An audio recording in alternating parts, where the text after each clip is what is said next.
sepanjang saya tausiah, baru begini pertanyaan berkualitas. Di tempat lain pertanyaannya nggak berkualitas banget. Ustadz Somad, bumi ini bulat apa peta? Ustadz Somad, Nabi Adam nikah dengan Siti Hawa, Pak Kuahnya siapa ya? Aduh, capek deh.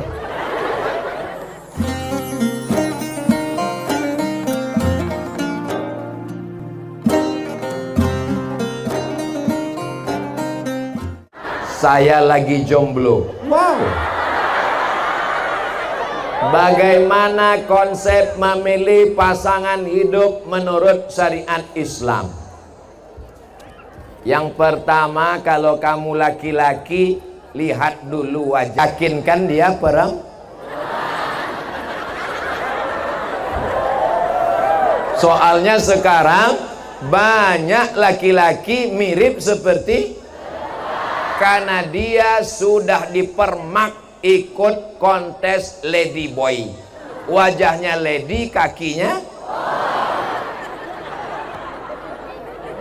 tungkahul mar'atu li arba.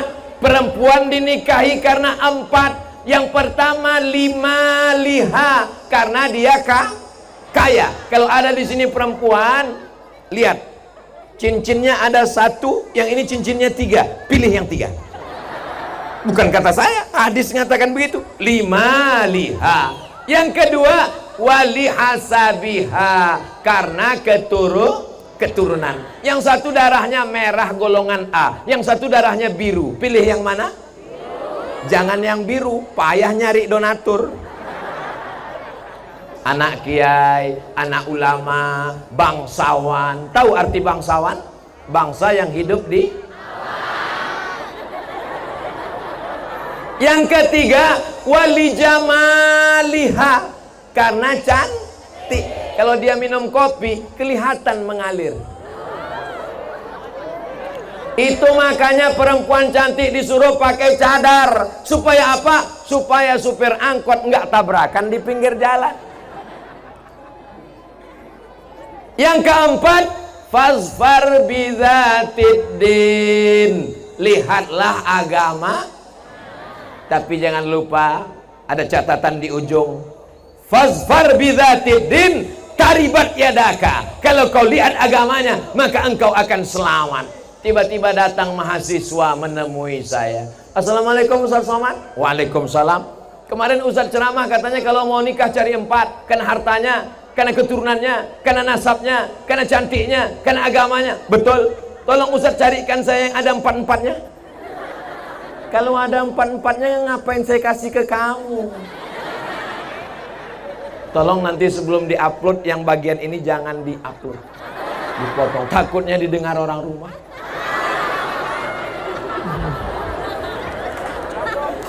Pak Ustadz, saya ini orangnya nggak dipercaya orang. Jangan minang perempuan petantang petenteng kepedean datang sendiri. Assalamualaikum Bapak calon mertua, apa kabar? Tentu ada adat istiadat, sopan santun, tata krama, budi bahasa, betul? Ajak Ustadz Muhammad Hasan, ajak Kiai Ahmad Fauzi Tijani. Jangan ajak Pak Bupati, beliau sibuk. Nanti mereka yang akan berikan muqaddimah untuk nanti. Kamu siapa? Berani-berani sini mau minang anak saya. Tapi kalau kamu bawa Kiai, oh ada Pak Kiai, Assalamualaikum Kiai. Ya, saya Kiai. Matur sekelangkong Kiai. Jadi bawa backingan, jangan sendirian. Nah, ini salah satu cara. Tapi yang terpenting di antara semua adalah yakinlah bahwa langkah rezeki, pertemuan, jodoh adalah kuasa Allah Subhanahu. Tapi tetap ada usaha dan ikhtiar. Jangan karena Ustadz Somad bilang langkah, rezeki, jodoh, pertemuan, kuasa Allah. Pas ditanya, kamu udah usaha, serahkan pada Allah. Mana tahu nanti ada anak ibu, ketika ditanya jodoh, kamu kok belum nikah juga?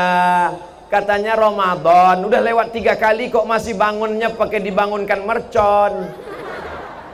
Terus dia jawab sesuai dengan ceramah Ustadz Somad, langkah, rezeki, pertemuan, jodoh, kuasa Allah. Ibu jangan marah, diam aja. Nanti pas jam 12, jam 1 dia nanya, ada makanan siang, Mak? Kuasa Allah. Mesti ada usaha. Tapi bukan pacaran. Jangan pacaran.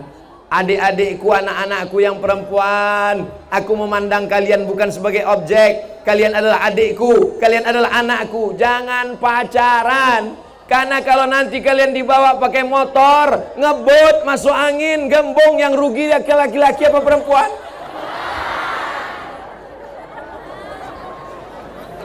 Akad nikah, majelis yang paling sakral, paling suci, mestinya adalah majelis yang paling bersih. Aku nikahkan engkau dengan anakku dengan mahar sebentuk cincin emas tunai.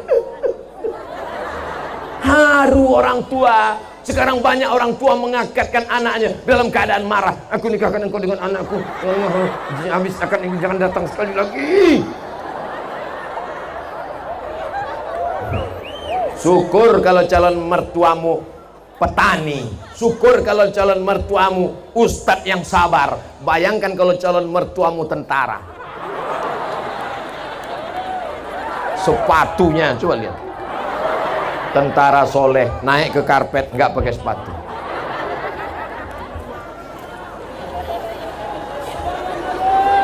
Allahumma sholli ala sayyidina. Apakah harus dimandikan ulang? Apa ceritanya ini?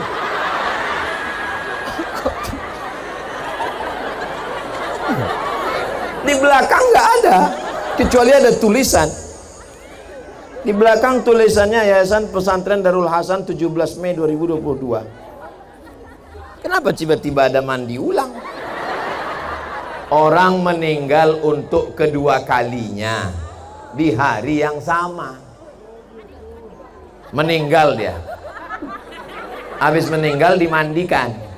Setelah dimandikan dikuburkan. Habis itu dia ngetok, belum mati. Habis itu dia bangun lagi ke atas. Habis itu setelah makan siang mati. Apakah dia dimandikan lagi atau enggak dimandikan? Maka dimandikan lagi. Kenapa? Karena mati itu cuma satu kali. Terus kematian yang pertama tadi itu apa namanya? Gladi kotor.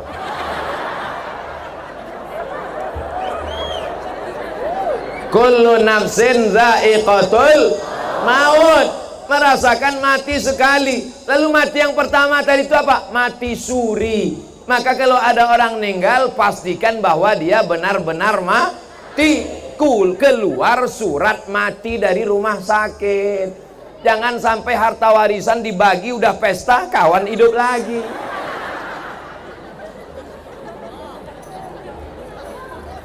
Sepanjang saya tausiah, baru begini pertanyaan berkualitas. Memang masyarakat Bangkalan nih ngaji, orangnya ngaji. Di tempat lain pertanyaannya nggak berkualitas banget. Ustadz Somad, bumi ini bulat apa peta? Aduh. Ustadz Somad, Nabi Adam nikah dengan Siti Hawa, pak kuahnya siapa ya? Aduh, capek deh. Gimana menurut Ustadz tentang jamaah tabligh? Sebetulnya yang nyebut mereka jamaah tabligh itu bukan mereka. Mereka nggak pernah nyebut dirinya jamaah tabligh. Tapi karena dia selalu tabligh, menyampaikan ayat Quran, menyampaikan hadis Nabi. Orang yang menyampaikan ayat Quran, hadis Nabi itu nama perbuatannya tabligh. Orangnya namanya mubaligh. Lalu kemudian orang mengatakan, itu jamaah apa? Jamaah tabligh. Jadi bukan, ada juga orang mengatakan itu jamaah apa? Itu namanya jamaah KUPJ. Apa itu? Kelompok Ustadz Panjang Jenggot. Macam-macam. Ada juga yang mengatakan itu jamaah kompor. Karena kemana-mana bawa kompor. Maka ini perlu ditelusuri ceritanya. Ceritanya agak panjang sedikit. Kalau saya urutkan mungkin menjelang azan subuh. Siap? Jadi ada namanya Maulana Qasim. Siapa namanya? Maulana Qasim. Maulana Qasim buat pesantren. Nama pesantrennya Darul Ulum. Apa nama pesantrennya? Darul Rumah Ulum Ilmu. Rumah ilmu.